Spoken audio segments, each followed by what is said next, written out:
Ja sam taj, hvala policaj. Riječi su ovo heroja Avde Palića upućene ratnom zločincu Zdravku Tolimiru dok je išao na pregovore sa krvnikom Ratkom Mladićem. Kukavički je zarobljen. Završili, onda idemo za operaciju hvatanja Avde Palića. Za porodicu Avde Palića, suprugu Esmu, ovo je težak dan. Posebno je bolno prisustvovati godišnjicama na kojima se, iako bi to trebalo, ne spominju imena heroja. Ja ne znam zašto je to toliko tabu.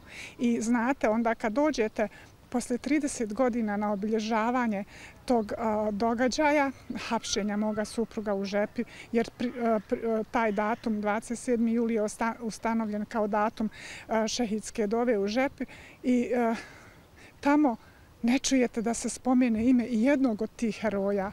To je strašno. A ono što je uradio Avdo Palić i njegovi saborci najbolji je primjer odgovornosti. Imao je priliku da ode iz ratne Žepe, ali nije. Dao je svoj život kako bi spasio druge. Zdravko Tolimir mi je u Hagu otvoreno rekao: gospođo Palić, ja sam vašem suprugu ponudio da ide na slobodnu teritoriju kad smo došli do linije razgraničenja. Vaš suprug je odbio da to uradi.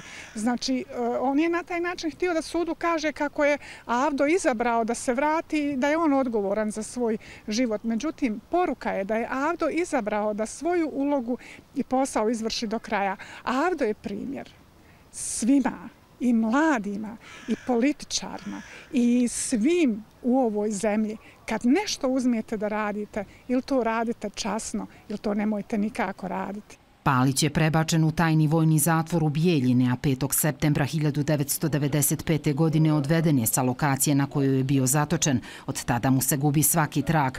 Posmrtni ostaci Avde Palića pronađeni su u masovnoj grobnici u novembru 2001. godine u Vragolovima kod Rogatice. Identifikovan je tek 2008. Ukopan je u Haremu Alipašine džamije u Sarajevu.